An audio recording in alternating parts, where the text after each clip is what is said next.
Inscribed in the scrolls of the past, I am the tale that's meant to last. Kingdoms and empires rise and fall. I am the keeper of it all.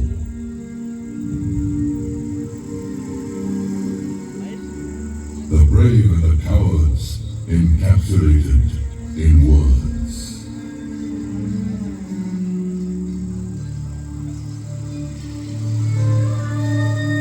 The rise of dynasties and their fall. Omnipresent, I observe it all. This is the story of glorious Golkonda. Come, I'll take you on a journey to show and share it all with you.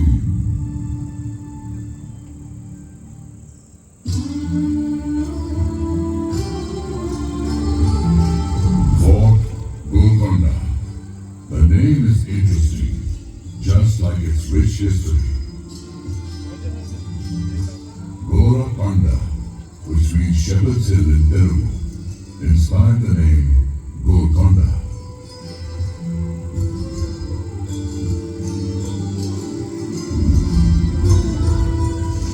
Next to it was a small village settlement named Mangalavaram. Adjacent to it was a huge mountain on which lies Golkonda.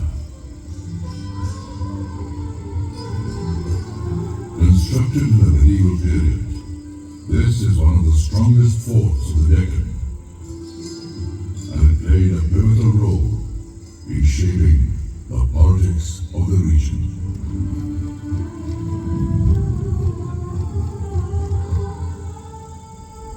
In the 12th century, present-day Telangana used to be known as Telugu. Urgalu was its capital. It was ruled by the Kakatiya dynasty. Back then, Golkonda was under the reign of these Kakatiya kings. Kakatiyas were the indigenous Hindu rulers and were very powerful in that era.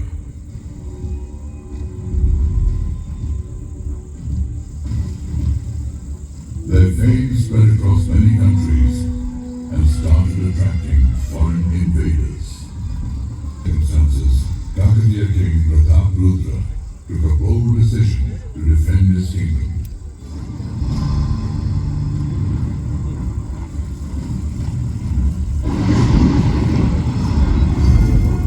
I, Kakatiya King Rudra, hereby decree the further fortification of Golkonda Fort. After fortification, this fort will undoubtedly keep us safe from attacks on the Devagiri side, empowering us to fend off our enemies.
opinionated rulers like Musunuri Pralyana fought courageously and drove the invaders from his kingdom.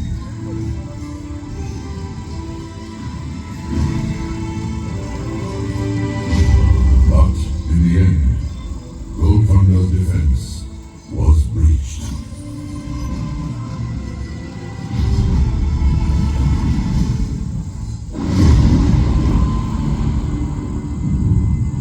Time took a momentous turn.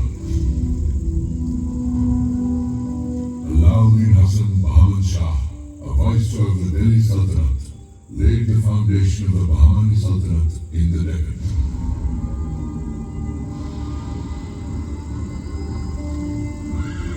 Muhammad Shah marched towards Golkonda with the dream of conquering Warangal.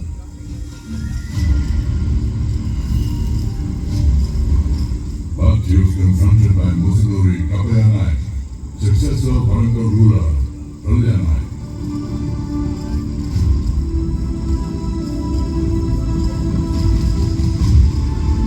Fighting with great valor and bravery, he drove away the invaders from Golkonda and once again took possession of the fort.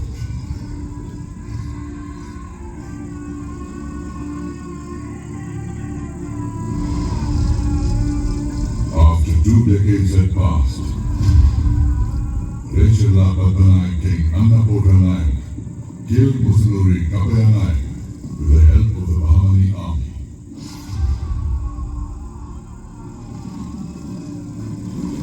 After this, Bahmani King Muhammad Shah annexed Warangal along with Golkonda. Thus, the dominance of the Hindu rulers in Golkonda and Warangal was ended.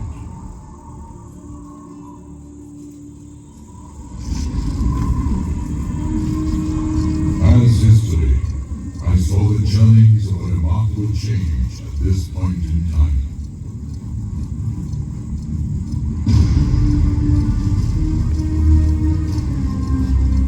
The 14th Bahmani King Muhammad Shah's royal court is giving a warm welcome to Quli Qutub Shah to the Persian city of Hamdan.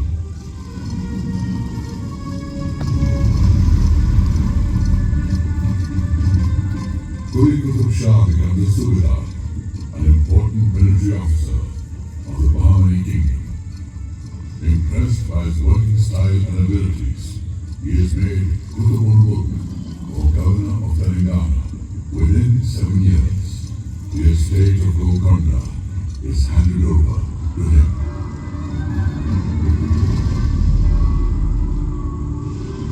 Golkonda etches a new signature on the pages of time. Bahmani rule ends. Quli Qutub Shah proclaims himself the Sultan of Golkonda.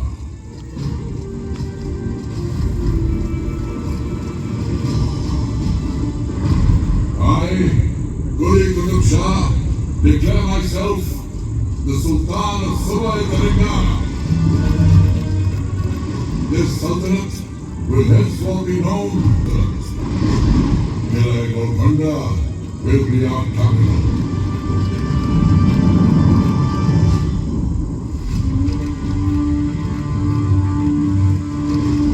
With Sultan Quli Qutub-ul-Mulk, the foundation of the Qutub Shahi Sultanate was laid in Telangana.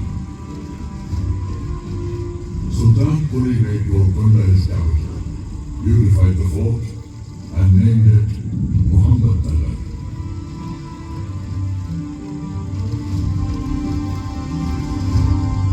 Qutub Shahi Sultans constructed many palaces, gardens, masjids, and many buildings of public use inside the fort in a properly planned way.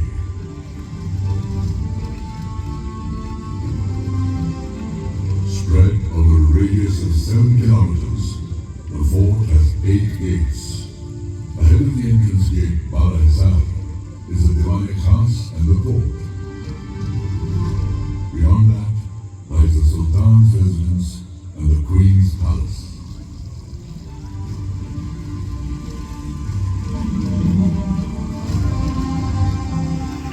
Separate from this cluster lies the Mahakali temple, where even now the popular Bonaru Jatra is organized with great fanfare every year.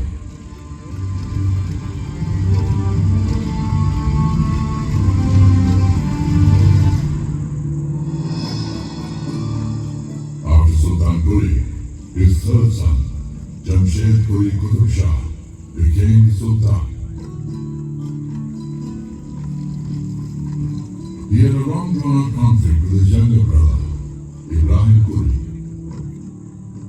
who had to take refuge under the Ram Rai of the Vijayanagara Empire.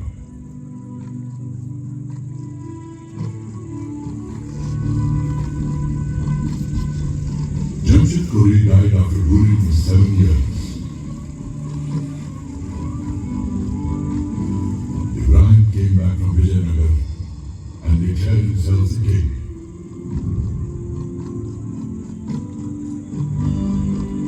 A lake was constructed during his reign.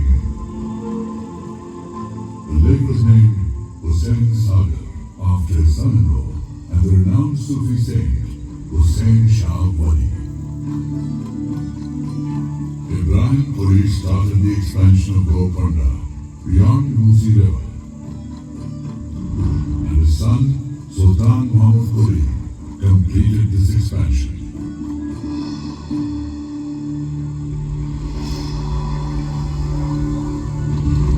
The Sultan had a deep-seated affection for Persian and Deccan literature and the Telugu language as well.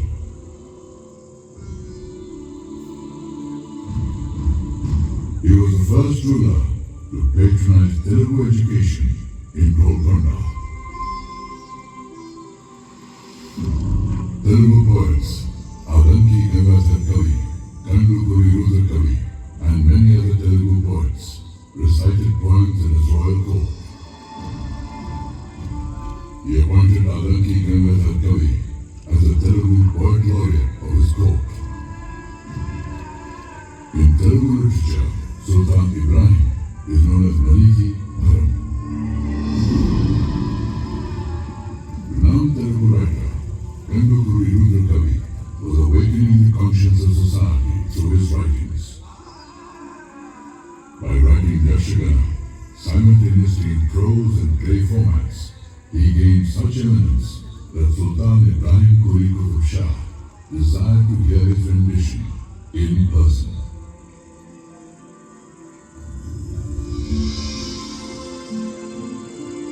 Ibrahim Quli was blessed with a son named Muhammad Quli.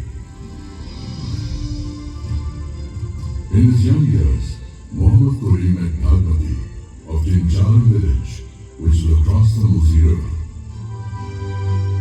Both of them fell deeply in love.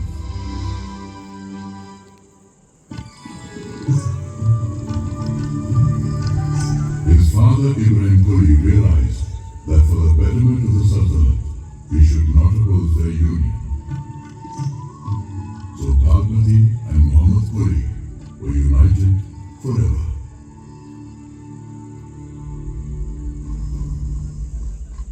Ibrahim Quli Qutub Shah passed away.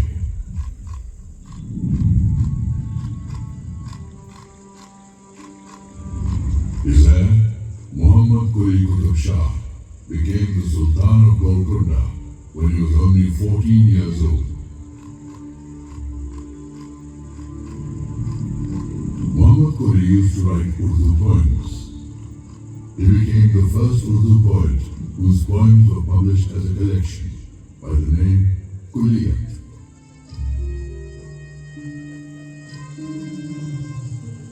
The Isfahani style of architecture influenced the creation of Hyderabad. The world-famous Charminar was built in 1591 CE amidst the Char Kaman Plaza. He beautified the city with 11 beautiful gardens and named the city Bhagnagar.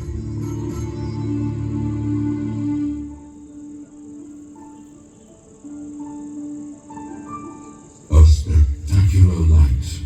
Where is it emanating from? Has a mountain of light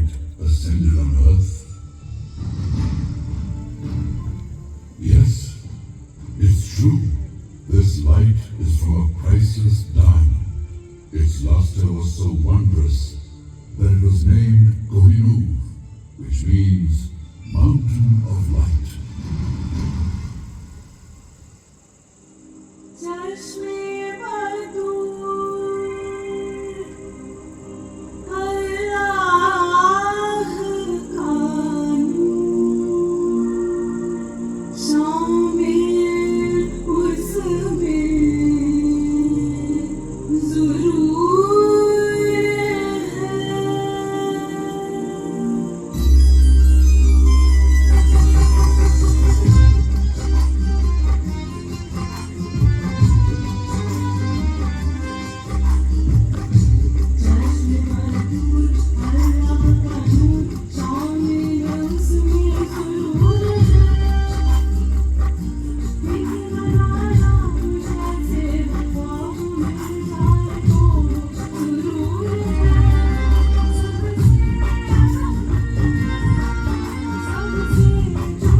Was planned during his reign.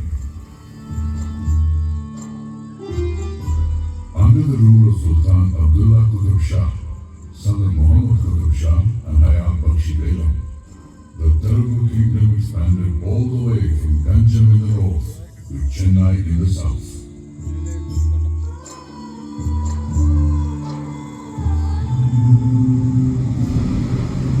Meanwhile, Aurangzeb, the son of the Mughal Emperor Shah Jahan, marched from Delhi and became the governor of the Deccan, waiting for an opportunity to attack Golkonda.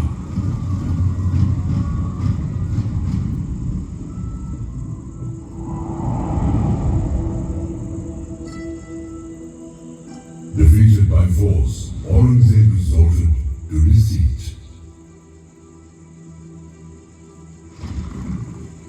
One of Sultan Abdullah Qutb Shah's trusted men betrayed him.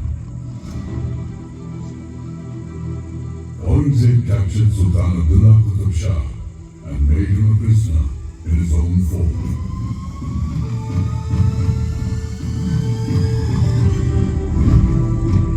Abdullah Qutb Shah's mother, Hayat Bakshi Begum, strategically proposed a treaty to Aurangzeb.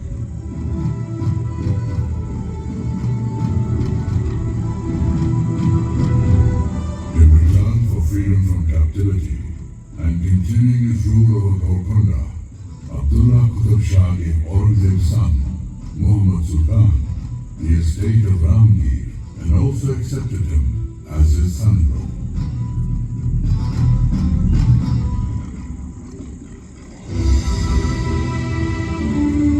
Abdullah Qutb Shah passed away in 1672. His son-in-law, Abu Hassan, popularly known as Tana Shah, was made the Sultan of Golkonda.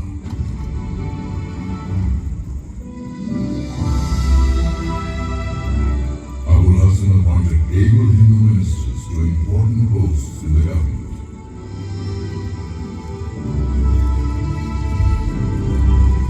Two of them were Brahmin brothers, Akanna and Madanna.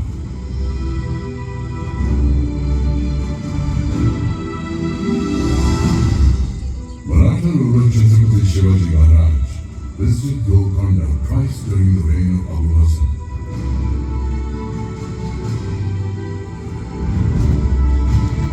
In the year 1672 and then in the year 1677.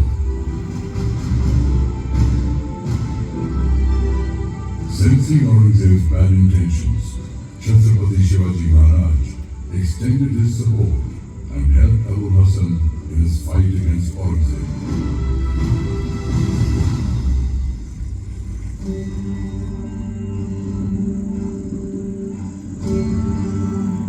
Sultan Abu Hassan communicated directly with his people. One day, Sultan reached Kuchibudi village in the Krishna region. The villagers welcomed him by performing their traditional dance. The Sultan was overjoyed and named the dance Kuchibudi.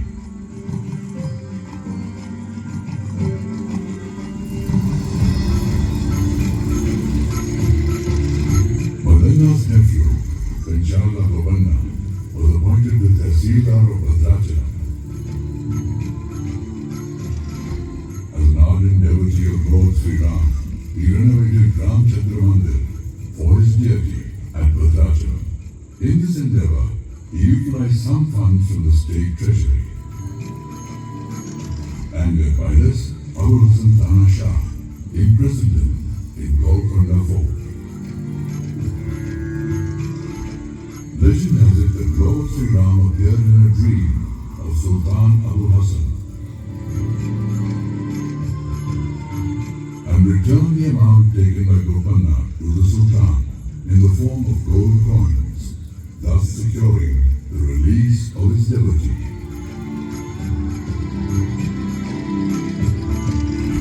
Since then, Penchala Golkonda has become famous as Bhakta Ramadasu. This unique story of devotion to Lord Ram is now part of the folklore in southern India. His devotional songs gained fame as Ramdasu Kirtan and became an integral part of Carnatic music.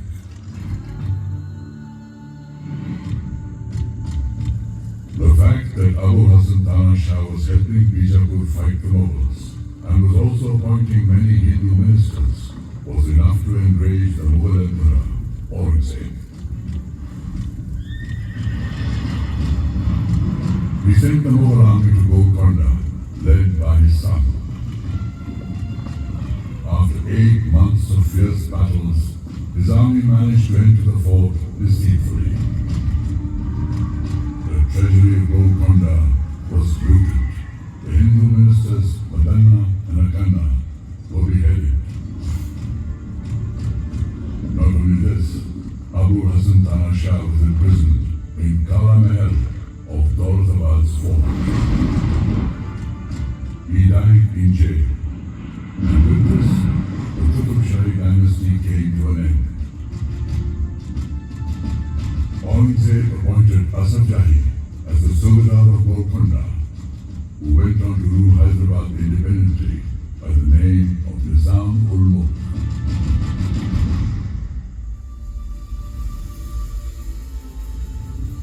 Once the symbol of pride and regal opulence, Golkonda's walls, minarets and buildings were riddled with wounds inflicted by the Mughal rulers. However, the truth is that time heals the deepest wounds. Royalty had its time, but centuries passed and India became independent. In September 1948, Hyderabad and Golkonda were freed from Asaf Jahi's rule. Independent India's federal system of governance once again gave Golkonda the opportunity to smile.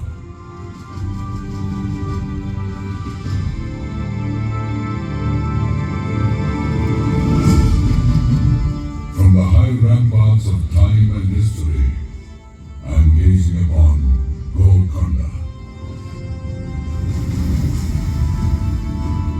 Looking from the pages of the past, once again I see a smiling Golkonda, whose rocks have never lost their luster and honor.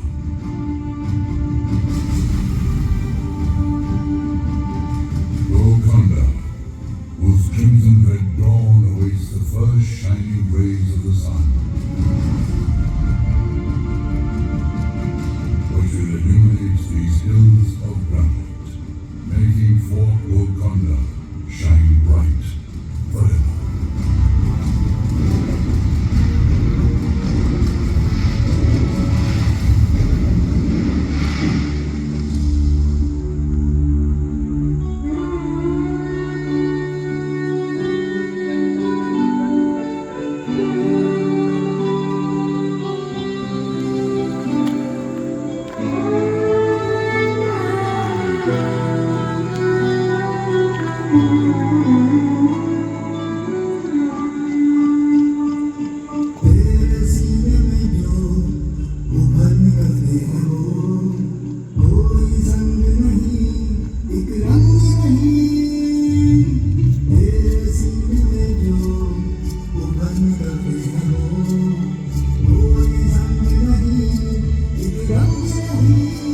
Photograph. A group photo here.